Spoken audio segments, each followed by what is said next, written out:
네, 반갑습니다. 오늘도 만나 시작하도록 하겠습니다. 오늘 마태복음 28장에 대해서 함께 살펴볼 것인데요. 첫 번째 기록되어 있는 사건은 바로 예수님의 부활과 빈 무덤입니다. 안식구 첫날에 막달라 마리아와 다른 마리아가 예수님 무덤을 보러 갔습니다. 여기서 다른 마리아는 야고보와 요셉의 어머니를 뜻합니다.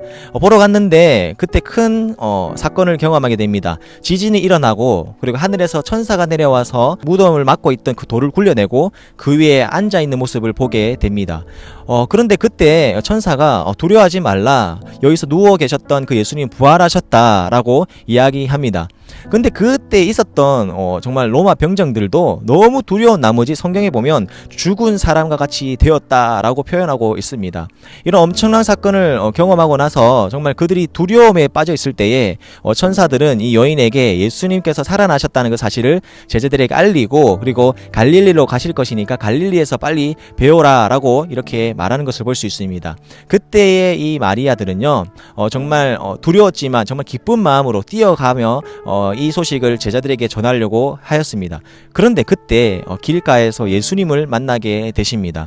그때 예수님께서 이 두 여인에게 평안하냐라고 물어보십니다. 너무나 기뻤던 나머지 이 두 여인은 그 예수님의 발 앞에 엎드리고 경배하는 모습을 볼 수 있습니다. 그리고 오늘 성경에 보면 그 발을 붙잡고 경배한다라고 표현하고 있는데요.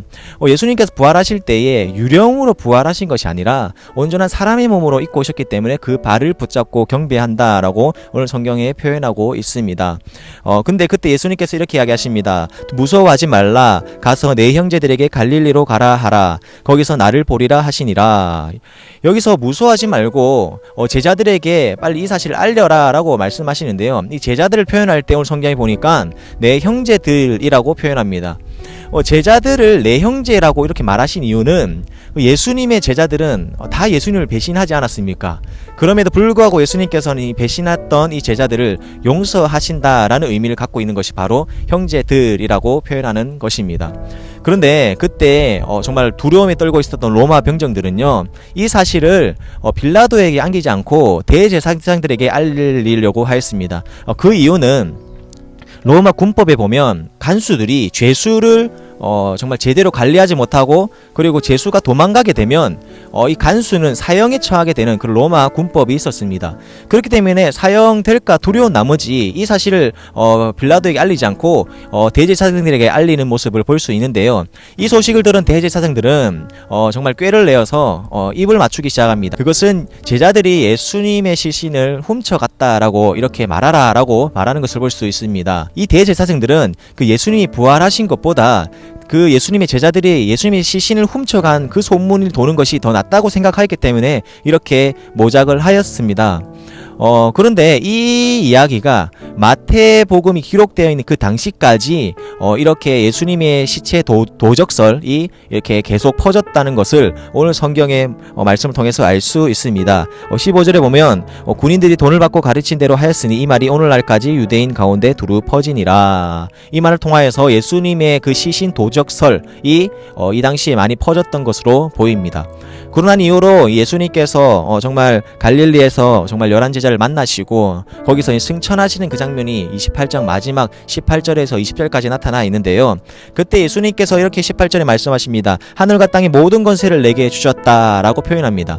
성부 하나님으로부터 정말 이 하늘과 땅의 권세를 나에게 주셨다, 받았다라고 표현하는 것인데요. 이 권세는 이제 사탄 마귀를 멸할 수 있는 권세까지 예수님께서 받았다고 표현하시는 것입니다. 그러고 나서 마지막에 예수님께서 말씀하시는 장면을 우리가 한번 묵상했으면 좋겠는데요. 20절입니다. 내가 세상 끝날까지 너희와 항상 함께 있으리라 하시니라 라고 예수님께서 말씀을 마치시고 승천하시는 것을 볼 수 있습니다. 이 마태복음에 보면요, 마태복음 초반부에 임마누엘이라는 사건이 등장하죠. 그 예수님의 또 다른 이름이지 않습니까? 하나님이 우리와 함께 계신다라는 뜻이고요. 그리고 마태복음을 마지막 맺는 그 순간에도 임마누엘의 그 예언을 하시는 그 예수님 모습을 볼 수 있습니다. 마태복음 초반과 마태복음 끝은 임마누엘로 시작하고 임마누엘로 끝나는 것을 볼 수 있습니다. 마태복음 28장 우리 함께 살펴보았는데요. 우리가 한 가지 기억해야 될 것은 임마누엘 예언을 하신 그 예수님을 생각하였으면 좋겠습니다. 마태복음 초반에 임마누엘로 오신 그 예수님께서 승천하실 때 우리에게 임마누엘로 우리와 함께 하시겠다라고 말씀하시며 승천하시는 것을 볼 수 있습니다. 지금 우리도 종말의 때에 살아가고 있는 우리가 항상 기억해야 될 것은 하나님이 우리와 함께 하신다는 사실을 기억하였으면 좋겠습니다.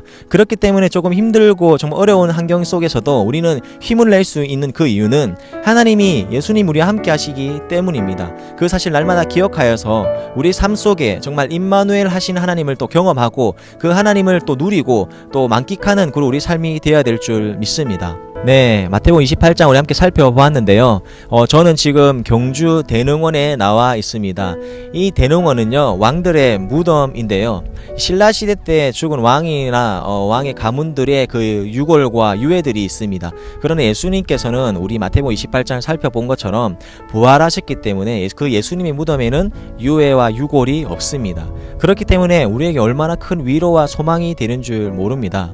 우리 함께 오늘도 만나를 함께 나누는 우리 모든 성도님들은요, 날마다 이 사실을 기억하여서 정말 그 부활 소망을 가지고 또 부활하신 그 예수님이 이 땅에 다시 오실 것이라는 것을 다시 기대하며 우리가 하루하루를 살았으면 좋겠습니다. 네, 마태복음 이렇게 28장 함께 끝났는데요. 제가 준비하면서도 많은 은혜를 받았고 좀 유익한 시간이 되었던 것 같습니다. 네, 시즌 1은 마태복음이었는데요.